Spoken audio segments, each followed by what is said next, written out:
Hey ho pop gengs.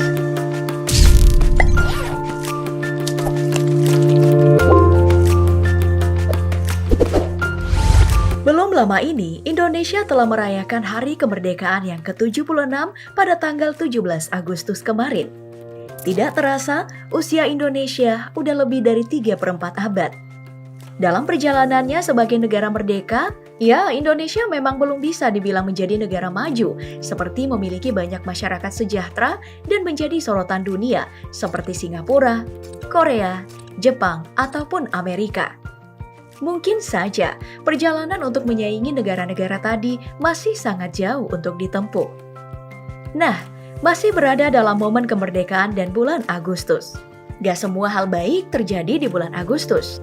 Karena di bulan Agustus juga, Indonesia harus rela melepas sebagian kecil daerahnya untuk berdiri sendiri menjadi negara mandiri, yaitu Timor Leste atau yang dulu dikenal dengan Timor Timur. Bagi sebagian besar masyarakat Indonesia, tentu masih banyak hal yang perlu diketahui tentang keberadaan Timor Leste hari ini. Mulai dari bagaimana dan kenapa Timor Leste bisa berdiri sendiri. Bagaimana keadaan Timor Leste saat ini? Hingga bagaimana hubungan Timor Leste dengan Indonesia sekarang? Nah, pertanyaan-pertanyaan inilah yang akan kita coba jawab dan telusuri bersama dalam video DP Explore kali ini. Pertama-tama, mari kita mulai dari mengulik sejarah masa lalu antara Indonesia dan Timor Leste. Di masa penjajahan, Pulau Timor menjadi rebutan antara pemerintah Hindia Belanda dengan Portugis yang sama-sama hendak melakukan perluasan wilayah. Konflik ini berujung pada kesepakatan pembagian wilayah pada tahun 1859 dengan membagi Timor menjadi dua. Pemerintah Portugis memiliki Timor di bagian timur dan Hindia Belanda memiliki Timor bagian barat yang sekarang kita kenal sebagai Nusa Tenggara Timur. Dari sini, Timor Timur memang mendapat banyak hal berbeda ketimbang tempat lain di Nusantara, seperti akses pendidikan, politik, hingga budaya di tanah tersebut lebih condong ke Portugis. Kedekatan antara Timor Timur dan Portugis ini pun terus berlanjut hingga pasca kemerdekaan. Bahkan, saking dekatnya, pada tahun 1970-an, Timor Timur ini sedang dibantu oleh pemerintah Portugis menjadi negara baru independen yang lepas dari tangan Portugis. Hanya saja, proses pemerdekaan ini gagal karena wilayah ini dianeksasi atau diserang untuk dikuasai oleh pemerintah Indonesia pada tahun 1975. Penyebabnya, Timor Timur dikuasai oleh Front Revolusioner untuk Timor Timur Merdeka atau Fretilin yang berpaham kiri. Indonesia yang saat itu dipimpin oleh Soeharto disokong Amerika Serikat untuk meredam ideologi kiri merebak di Asia Tenggara. Dengan kucuran 250 juta US dollar, Indonesia pun berhasil mencaplok Timor Timur.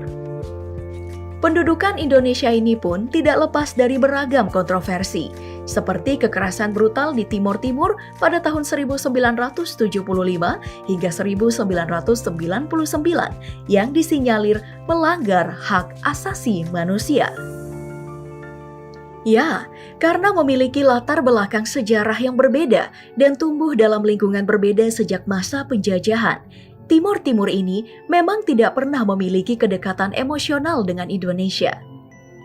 Makanya, sejak dikuasai oleh Indonesia pada tahun 1970-an, selalu ada riak dan protes yang dilakukan oleh masyarakat di sana untuk kembali merdeka dan berdiri sendiri, seperti rencana bersama pemerintah Portugis.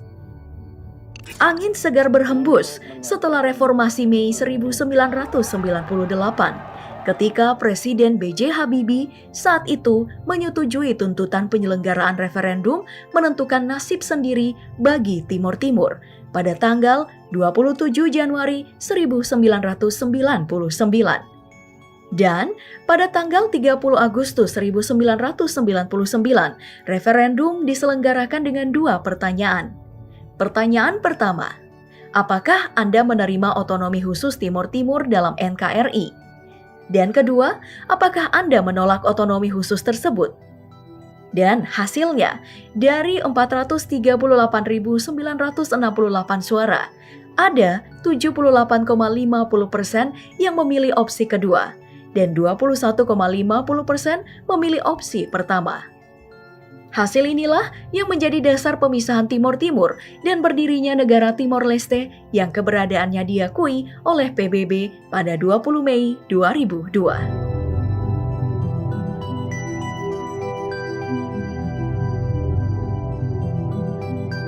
Setelah mengetahui sejarah panjang tadi, setidaknya kita sudah tahu kalau pendudukan Indonesia di Timor Timur dilakukan dengan kekerasan. Jadi, wajar saja kalau Timor Timur memisahkan diri dan berdiri sebagai negara independen dengan nama Timor Leste. Dari 30 Agustus 1999 saat diadakannya referendum kemerdekaan Timor Timur hingga sekarang, setidaknya sudah lebih dari 22 tahun Timor Leste berdiri. Nah, membicarakan masa sekarang, tentu banyak hal yang membuat kita penasaran dengan apa yang terjadi di Timor Leste setelah memisahkan diri dari Indonesia. Mulai dari ekonomi, pendidikan, hingga politik, tentu seru untuk kita ulik. Dalam segi ekonomi, perekonomian Timor Leste memang terlihat cukup buruk jika kita melihat laporan dari IMF atau International Monetary Fund yang didasari oleh GDP atau pendapatan nasional tiap negara. Dalam laporan tersebut, Timor Leste berada di peringkat 165 dengan GDP sekitar 4.605 miliar dolar Amerika. Jika dibandingkan dengan Indonesia yang berada di peringkat 7 dengan GDP sebesar 3.256 triliun dolar Amerika, perekonomian dari Timor Leste tertinggal jauh dibanding Indonesia. Ya, perbedaan ini juga terlihat dari segi rata-rata gaji pekerja dari dua negara. Pekerja Timor Leste memiliki rata-rata gaji pekerja sebesar 2,8 juta rupiah. Sedangkan pekerja Indonesia memiliki rata-rata gaji 4,9 juta rupiah. Untuk segi pendidikan sendiri, keadaan pendidikan di Timor Leste bisa kita lihat dari dua aspek, yaitu angka dari jumlah putus sekolah dan juga jumlah warga negara buta huruf dari negara tersebut. Berdasarkan data yang didapatkan, angka putus sekolah dari Timor Leste sekitar 7% dari seluruh anak yang berada di usia sekolah. Besaran angka putus sekolah ini disebabkan oleh berbagai hal, mulai dari ketidakhadiran, pelarangan sekolah dari orang tua, ketidakmampuan belajar, biaya pendidikan yang tidak murah, kenakalan, hingga kekerasan. Ya, alasan ini memang tidak jauh berbeda dari kebanyakan negara yang memiliki angka putus sekolah yang sama seperti Indonesia miliki, angka putus sekolah sebesar 6%. Selanjutnya, jika kita membicarakan tentang buta huruf, ada fakta mengejutkan yang datang dari Timor Leste. Dari data yang didapatkan, ternyata negara ini menjadi salah satu negara dengan tingkat buta huruf yang sangat tinggi, yaitu sekitar 41,7%. Jika angka ini dikalikan dengan jumlah penduduk Timor Leste yang 1,16 juta orang, penduduk buta huruf di Timor Leste mencapai lebih dari 486.000 orang. Dan bukti ini bisa dibilang kalau pendidikan di Timor Leste memiliki pencapaian yang buruk. Sedangkan untuk segi politik, Timor Leste memang diakui oleh PBB dan juga menjalin kerjasama dengan berbagai negara. Misalnya saja Indonesia. Negara kita dan Timor Leste masih menjalin banyak kerjasama seperti dalam bidang teknologi, pendidikan, dan kesehatan. Bahkan dari segi ekonomi, Indonesia masih menjadi mitra dagang terbaik Timor Leste dengan jumlah perdagangan antar negara mencapai 55%. Masalah pemerintahan, negara yang memiliki bentuk pemerintahan kesatuan semi-presidensial yang menggabungkan republik dan parlemen ini tengah dipimpin oleh Francisco Guterres sebagai presiden dan Taur Matan Ruak sebagai perdana menteri. Dalam pemerintahan kedua orang ini, Timor Leste tidak bisa dibilang menjadi negara yang lebih baik, apalagi saat pandemi seperti sekarang. Kedua pemimpin ini dianggap lalai dalam melakukan penanganan pandemi. Ya, itu tadi penelusuran DP Explore kali ini tentang Timor Leste.